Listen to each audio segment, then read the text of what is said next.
그러므로 형제들아, 우리가 빚진 자로 돼 육신에게 져서 육신대로 살 것이 아니니라.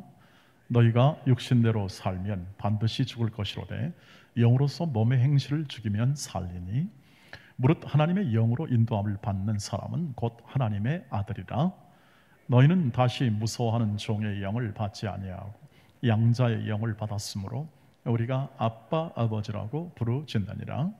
성령이 친히 우리 영과 더불어 우리가 하나님의 자녀인 것을 증언하시나니, 자녀이면 또한 상속자 곧 하나님의 상속자요 그리스도와 함께한 상속자니, 우리가 그와 함께 영광을 받기 위하여 고난도 함께 받아야 할 것이니라. 아멘. 오늘 12절부터 17절까지를 중심으로 하나님의 자녀됨에 대한 부분들을 나누도록 그렇게 하겠습니다. 우리가 예수를 믿습니다. 믿으면 구원을 받습니다. 구원을 받으면 두 가지가 주어지게 됩니다. 하나님에 의해서. 구원의 내용이죠. 구원의 내용은 결국 문자적으로 보면 일체의 악과 고난의 증상으로부터 자유하게 되는 겁니다.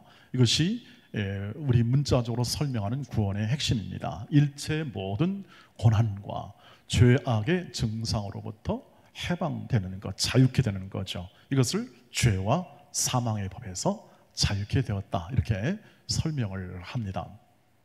그런데 구체적으로 어떻게 우리의 삶에서 그것이 표현되는가, 그 구원되는 삶이 어떻게 표현되는가가 설명할 때 가장 중요한 단어가 바로 하나님의 자녀됨이죠.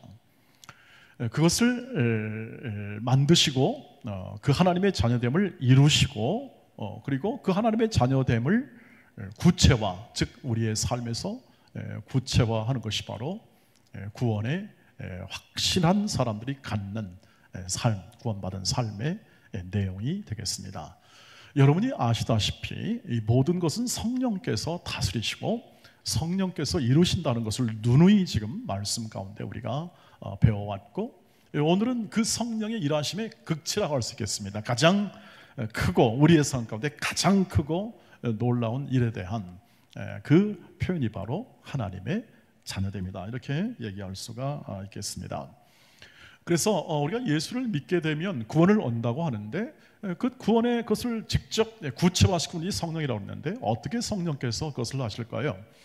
14절 말씀에 보니까 이렇게 되어 있습니다. 14절 말씀에는 무릇 하나님의 영으로 인도함을 받는 사람 곧 하나님의 아들이다, 이렇게 얘기를 하고 있습니다. 하나님의 영으로 인도함을 받는 사람, 예수 믿는 사람은 성령이 우리 안에 거하셔서 우리 안에서 우리를 인도하십니다. 그래서 우리는 따라가야 하는 거죠. 안 따르면 좀 매를 맞게 될 수밖에 없죠. 왜냐하면 딱 성령이 오셔서 구원했기 때문에 구원을 취소를 못 시키잖아요.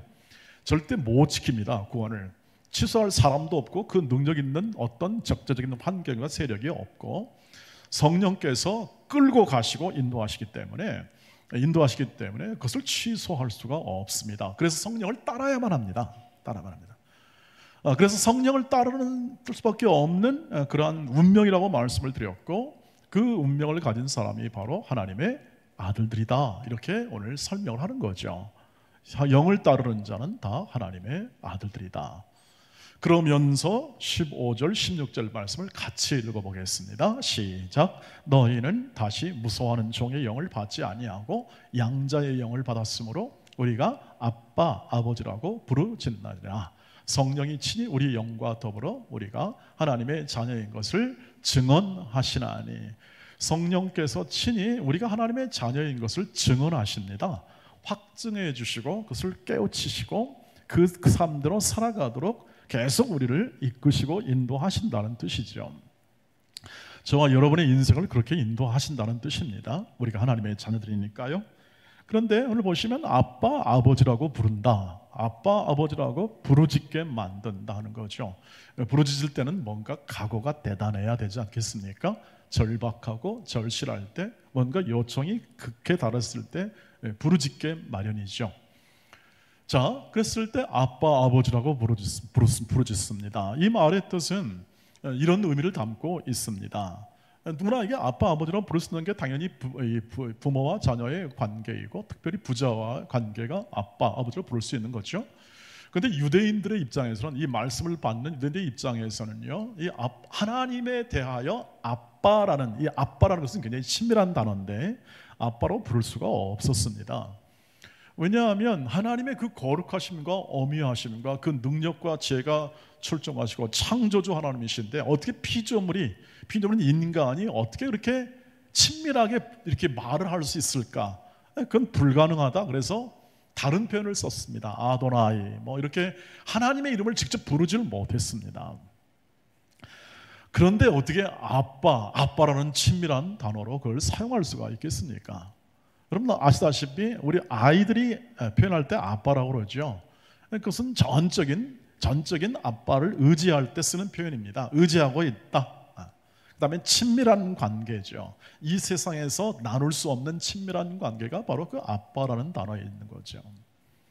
그랬을 때 쓸 수 있는 용어들이고, 아버지도 마찬가지입니다. 이스라엘 백성들은 하나님을 아버지가 맞긴 맞는데 아버지라고 부를 수 없었죠. 죄인이고 연약한 피조물인 사람에 불과한 존재가 어떻게 하나님을 아버지라고 부를 수 있겠습니까? 감히 이 뜻이었습니다. 그런데 성령께서 부르게 하십니다, 이 뜻입니다. 그렇게 만들어 주었다는 거죠. 그 존재를, 이 죄인 존재를 그런 자녀로 만들어 줬다. 아빠라고 부를 수 있고 아버지라고 부를 수 있고. 요즘에 딸 바보들이 많지 않습니까? 조그만 애들이 딸이 와서 아빠 그러면 녹아버리죠. 다 녹아버리고 맙니다. 그만큼 가깝고 친밀하고 그리고 뗄래야 뗄 수 없는 그런 관계로 만들어서 하나님의 가족이, 즉 이 땅에 있는 우리 가족에서 경험하듯이 하나님의 가족으로서 이 땅, 이 현실 속에서 살아가도록 우리를 세워주신 것, 즉 구원을 이루시는데 하나님의 자녀의 지위와 신분을 우리에게 허락하신 것, 이것이 바로 구원받은 자의 삶의 내용이다, 구원의 내용이다, 이렇게 얘기할 수가 있겠습니다. 이것을 바울이 오늘 이 구원을 설명하면서 자유케 된 사람들이 갖는 신분, 지위에 대하여 하나님의 자녀됨이라고 그렇게 설명을 하고 있는 것이죠.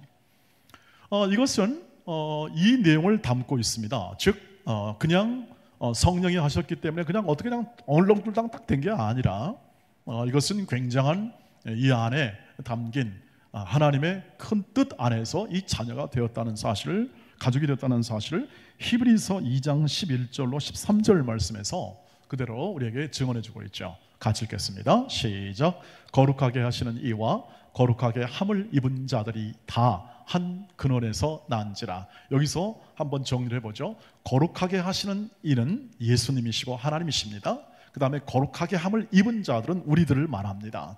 입은 자들이 다 한 근원에서 났습니다. 하나님으로부터 났다는 얘기입니다.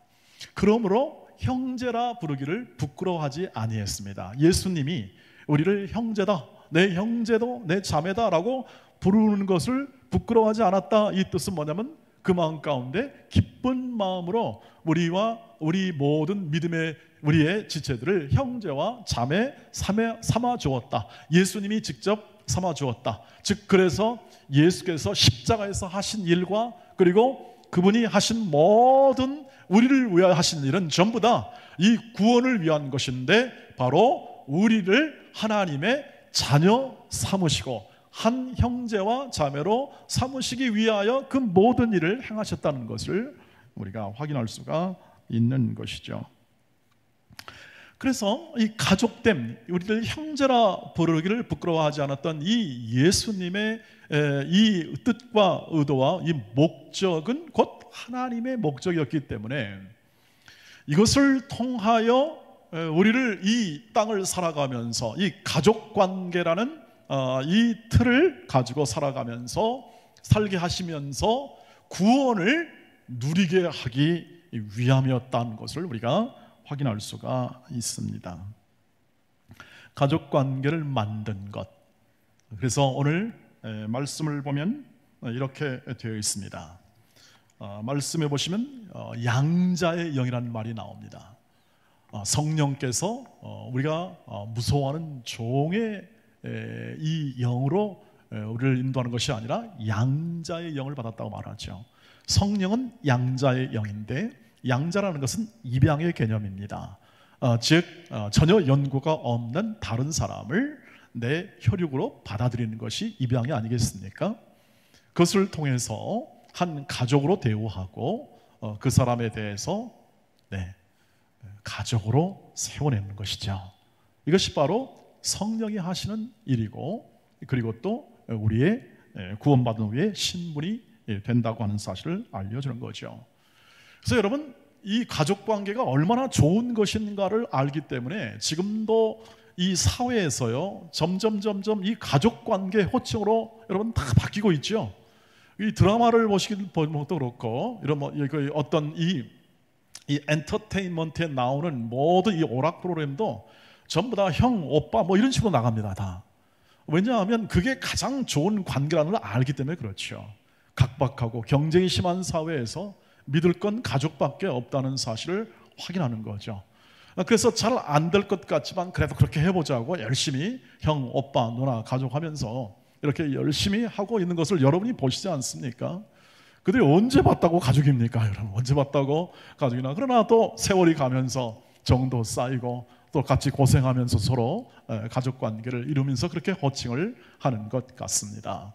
그게 좋기 때문에 그렇습니다. 그것이 안전하고, 그리고 그래도 그 안에 담긴 이 가족 간에 담긴 가족의 그 멋짐이 있잖아요.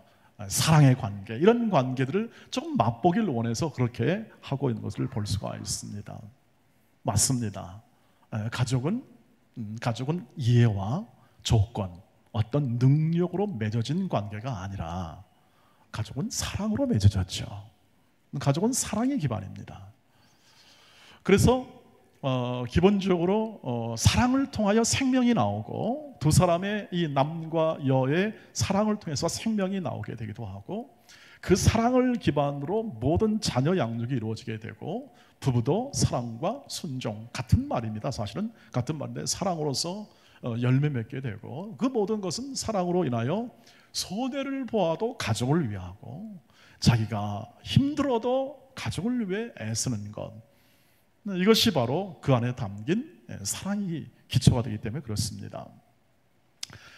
마찬가지로 이 사랑의 본질, 근본은 바로 예수의 사랑에 있다는 사실을 여러분이 아실 것입니다. 진정한 가정, 하나님이 만들어주지 않습니까? 창세기 보시면 하나님이 만들어주고, 교회 예수께서 만드시고, 성령께서 그 사랑을 부으시지 않습니까? 그래서 우리의 기본적인 하나님의 자녀됨은 뭐냐면, 기본적으로 예수의 사랑을 기반으로 만들어지고, 그리고 세워지고, 그리고 또 양육되어지고, 그리고 그 뜻을, 하나님의 뜻을 사랑으로 이루는 관계로 우리가 부르심을 받고 우리가 하나님의 자녀로 삶을 살고 있다는 결론에 이르게 됩니다. 여러분, 그래서 이것이 특권이다라고 말합니다. 특권, 권세다. 요한복음 1장 12절 말씀이죠. 같이 읽겠습니다. 영접하는 자, 곧 그 이름을 믿는 자들에게는 하나님의 자녀가 되는 권세를 주셨으니, 권세라고 말합니다. 특권이라고 말을 합니다. 뭔가 힘이 있다는 것을 말합니다. 근데 우리의 생각은 어떻죠? 하나님의 자녀라, 이것에 대하여 요즘에 매력을 많이 못 느끼는 그러한 현실 속에서 우리는 살고 있음을 알게 됩니다. 왜 이렇게 못 느낄까요? 하나님의 자녀됨의 복됨에 대한 인식과 이해가 결여되어 있기 때문에 그렇습니다. 즉, 구원의 본질에 대한 우리의 이해가 늘 우리의 신앙을 쌓아 올라와도 그 구원을 이루시는 분이 성령이시고, 성령의 인도하심 따라서 우리가 자녀가 되었고, 그 자녀됨에 대한 그 영광과 그 명예스러움이 우리 가슴속에 많이 차 있지 않기 때문에 그런 생각이 들 수밖에 없는 것이죠. 하나님의 자녀라 함은 그냥 자녀가 아니고, 그냥 어떻게 우연히 자녀가 된 게 아니고, 하나님의 창조시부터도, 창세 이전부터 하나님의 마음 가운데 있었던 자녀됨이라는 사실을 먼저 우리가 확인해야 하며, 이것은, 이 자녀됨은 우리가 마땅히 알고 있는 것처럼 하나님의 모든 것을 다 받는 것을 의미합니다. 자녀됨을, 하나님의 모든 것을 다 받아요. 17절 말씀을 보시길 바랍니다. 17절 말씀 시작. 자녀이면 또한 상속자, 곧 하나님의 상속자요 그리스도와 함께한 상속자니 우리가 그와 함께 영광을 받기 위하여 고난도 함께 받아야 할 것이니라. 영광을 받는다 라는 말이 나오고 고난을 받는다 나오는데요, 고난은 다음 주에 조금 더 설명해서 이것을 조금 더 보충해서 완성하겠습니다만, 우리가 받는 이 하나님의 그 영광을 다 받습니다. 여러분, 이 말을 영광이라고 표현하니까 영광이 도대체 이렇게 머릿속만 있고 이렇게 마음까지는 잘 안 오지 않습니까? 가슴까지는. 영광이라는 것은 결국 우리가 표현할 수 있는 가장 극치를 표현하죠. 극치. 우리가 표현할 수 있는 모든 표현이 있지 않습니까? 하나님의 모든 그 크심, 위대하심, 이 모든 것이 다 딱 그림처럼 우리 딱 머리에 들어올 때 그것을 영광 이렇게 표현합니다. 우리가 좋은 사람과 함께, 또 의미 있는 사람과 함께, 그리고 인생을 사는 것, 어떤 일을 같이 하는 것, 그것도 이렇게 표현하죠. 아유, 당신과 함께해서 참 영광입니다. 나는 그것을 영광으로 삼고 있습니다. 여보, 당신과 함께 살았던 인생이 나에겐 영광이었어. 뭐 이런 거 여러분 좀 낯간지만 그런 그 느낌이 들 만큼 우리의 모든 삶에서 이렇게 표현하기 힘든 부분인데, 그것은 뭘 의미하냐면 그 하나님의 그 영광이라는 것이 우리 마음 가운데 구주로 다가오지 않다는 뜻을 말합니다. 하나님이 우리에게 상속자라는 이 영광, 이 은혜를 우리에게 베풀어 주셨다는 것은 하나님이 가진 모든 것을 전부 다 주는 거죠. 공동 상속자입니다. 예수와 함께 공동으로 상속이 되었다라고 얘기합니다. 그 영광이라는 것은 피로 말하면 가장 간단히 말하면 우리의 구원이며 영생이죠. 이 땅에서 맛볼 수 없는, 이 땅에서 줄 수 없는 하나님과의 하나됨, 그 사랑으로 살아감, 그 사랑을 받음, 이게 바로 영광이죠. 하나님의 사랑을 받았다, 예수의 사랑을 받았다 하는 거죠. 그 사랑은 이 땅에서 줄 수가 없다는 말씀을 드렸습니다. 이 땅에서 찾을 수가 없다는 말씀을 드렸습니다. 예수의 그 사랑은 우리를 십자가에서 그분이 죽으심으로 그 하나님의 사랑이 어떤 것인가를 우리에게 증명해 줬잖아요.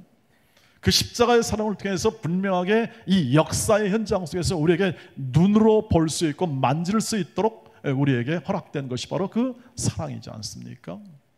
그 사랑을 우리에게 허락했습니다. 그분의 사랑은 측량할 수가 없죠. 그분의 우리를 인생을 구원하신 그 사랑, 우리의 인생을 그냥 그렇게 죄와 사망의 법 아래서 그냥 그렇게 끝내버릴 인생을 그렇게 놔두지 아니하시고, 우리를 자유케 하시고 우리를 율법의 요구를 다 만족시키시고, 우리가 져야 할 모든 죄책과 그 수치와 모욕을 친히 다 담당하심으로 말미암아 이 모든 것으로부터 자유케 하시고, 그런 자유케함을 누릴 수 있는 것이 바로 가족이죠. 가족. 그 어떤 잘잘못이나 혹은 또는 그 사람의 능력에 의하여 함께 삶을 사는 게 아니라 사랑이라는 그 내면 속에 자연스럽게 형성된 인간의 본성 가운데 하나님의 형상이 남아있기 때문에 자연스럽게 그것이 사랑, 그 사랑을 성령을 통하여 이해하고 그 사랑의 본질에 접근하며 그 사랑을 알고 그 사랑을 삶에서 경험하고 나타낼 수 있는 이 인생을 부여받은 것이 가장 큰 하나님의 사랑이며 복이다 이것이죠. 그렇지 않다면 뭡니까?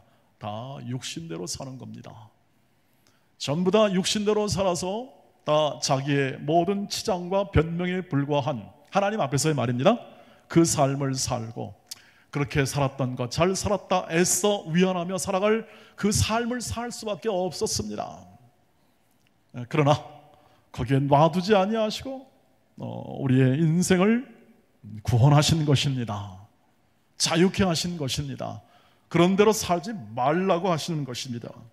하나님의 영원한 것을 다 받아 누리는 인생을 사는 것이죠. 바로 그 영원한 사랑이죠. 이 세상이 알 수도 없고 줄 수도 없는 영원한 사랑, 그 사랑으로부터 흘러나오는 평화, 그 사랑으로부터 흘러나오는 감사, 그 사랑으로부터 흘러나오는 기쁨, 이런 것들을 구체적으로 누리며 살아가는 것이죠.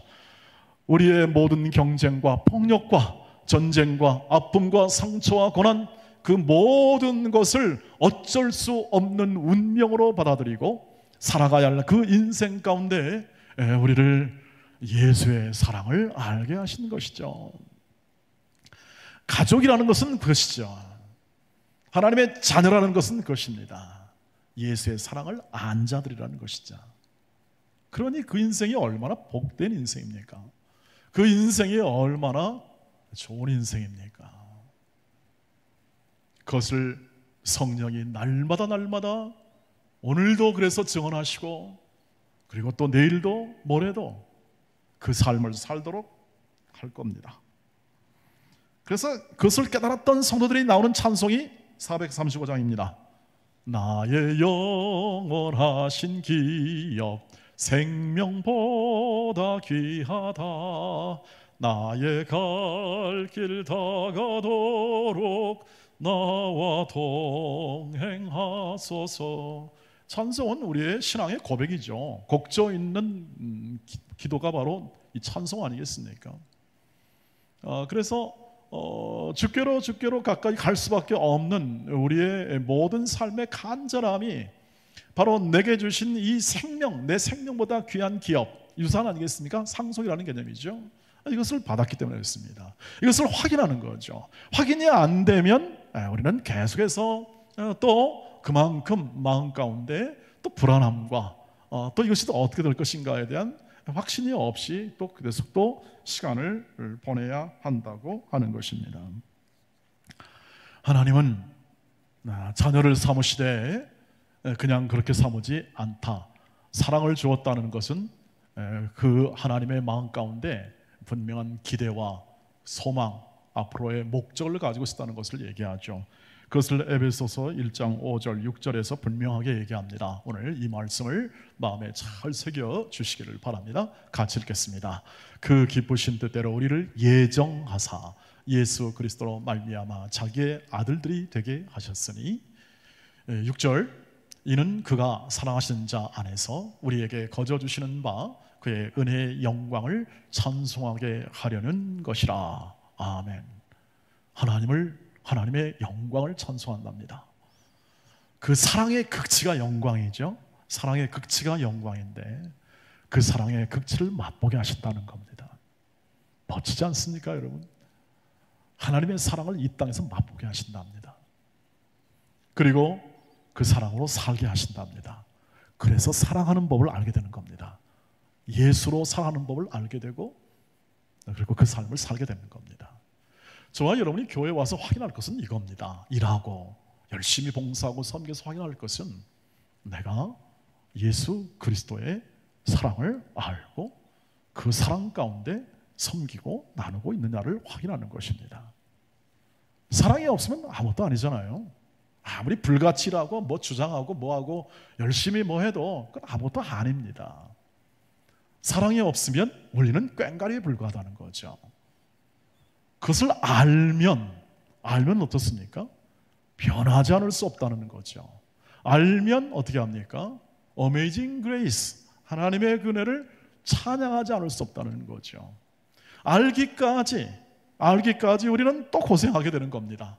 그 사랑이 더 깊게 들어갈 때까지는 그만큼 우리는 이 구원의 감격을 누리지 못하는 것과 같다고 하는 것이죠. 그래서 주께로 가까이 가는 겁니다.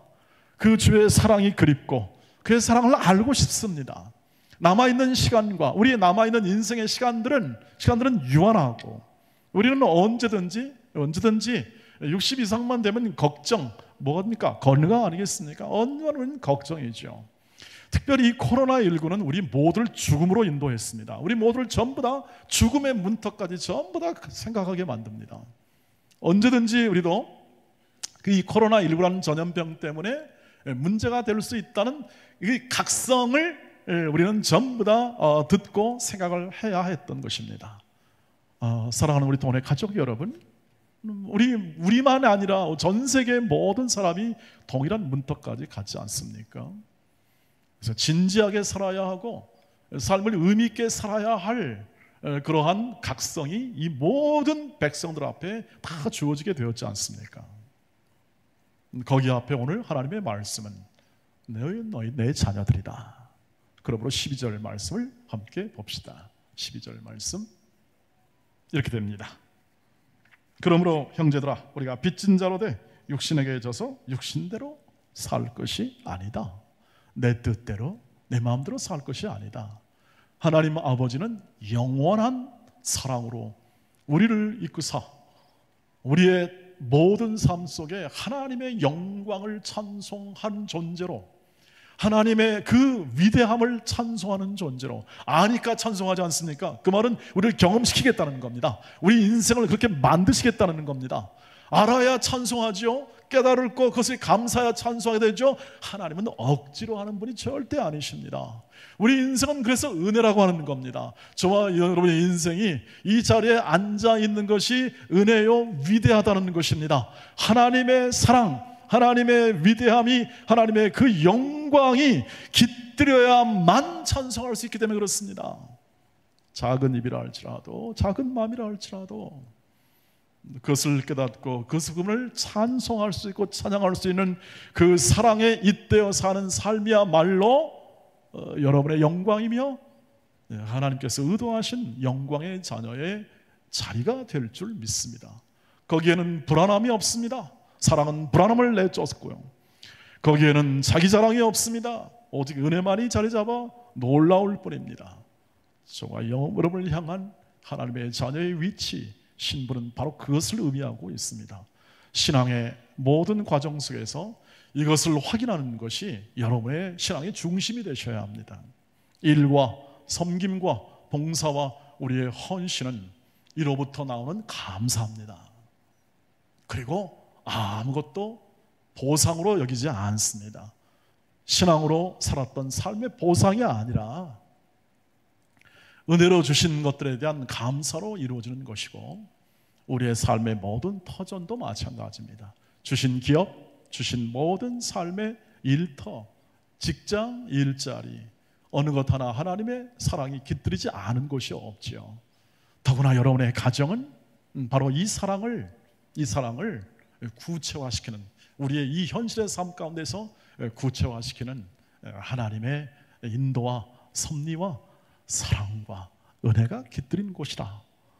그것을 대할 때 우리는 이 가정과 이 일자리와 우리의 터전을 주신 하나님께 감사할 수 있고 영광 돌릴 수 있겠죠. 오늘도 우리가 하나님의 자녀됨에 대한 이 하나님의 놀라운 사랑과 그 은혜가 여러분의 심령 안에 가득 차기를 주의 이름으로 축복합니다. 다 받으신 거 아니겠습니까? 더 이상 뭘 원하시겠습니까? 할아버지 할머니들이 이렇게 자녀들 잘 장가 시집 보내고 손자 손주 보면서 마지막 여생을 보내면서 하는 말이 최고의 고백 아니겠습니까? 여한이 없다, 언제 죽어도 좋다 하는 최고의 고백 아니겠습니까? 자, 이 정도만 누려도 우리는 괜찮은 인생이다, 그렇게 생각을 하고 살아가고 있습니다. 그러나 하나님께서는 그것을 포함하여 더 높은 곳까지 가게 하신답니다. 하나님의 위대한 사랑을 더 깊이 깨닫고 더 깊이 마음에 담고 한 인생과 한 인격 안에 그 예수의 크신 사랑을 부어 그 사랑으로 하여금 하나님의 자녀에 합당한 인생을 살도록 성령께서 오늘도 저와 함께 하시고 우리를 세워주시고 우리를 인도하시며 나가신다는 것입니다. 그러니 육신대로 살 게 아니고 성령을 따라 성령과 함께 우리에게 베풀어 주신 모든 이 삶의 환경 안에서 충성스럽고 겸손하며 온유하게 사시기를 주의 이름으로 축복합니다. 주의 사랑이 깃들도록, 그 사랑이, 여러분의 안에 담긴 사랑이, 그 크신 은혜가 그것이 깃들도록 기도하고, 그 사랑이 흘러가도록 헌신하고 섬기며 몸과 마음으로 여러분의 정성을 다하여 섬겨내고 사랑하고 아껴내는 그 삶을 통해서 무럭무럭 생명들이 자라가고 평화가 더 확장이 되고 하나님의 뜻이 더 온전히 이루어지는 것을 저와 여러분의 눈으로 확인하게 될 것입니다. 오늘도 이 모든 것을 이루시는 하나님께 영광, 우리 아버지 되신 하나님이 우리를 친히 그렇게 세워주실 것을 믿고 전적으로 하나님을 신뢰하십시오. 전적으로 하나님만 의지하십시오. 주의 뜻을 이루시는 분이 열심과 그 사랑과 그 은혜가 지금도 충만합니다. 지금도 확실하게 여러분의 인생과 삶을 수놓고 있고 여러분을 이끌고 계시니 그 인도하심에 순종함으로 육신에게 지지 말고 우리의 모든 삶에서 나 중심으로 살지 말고 하나님이 뜻한 바 말씀을 통하여 그 주신 말씀을 날마다 깨닫고 그 말씀대로 준행하여 하나님의 크신 영광의 자녀의 자리까지 계속 전진해 나가고 커나가고 온전해지는 구원의 삶을 풍성히 누리며 나누는 우리 동원의 가족이 되시기를 주의 이름으로 축복합니다. 기도하겠습니다. 자비하신 하나님 아버지, 오늘도 하나님의 은혜 안에 사랑 안에 깃들인 이 하나님의 가족됨을 풍성하게 우리의 삶 가운데 성령께서 누리게 하여 주시옵소서.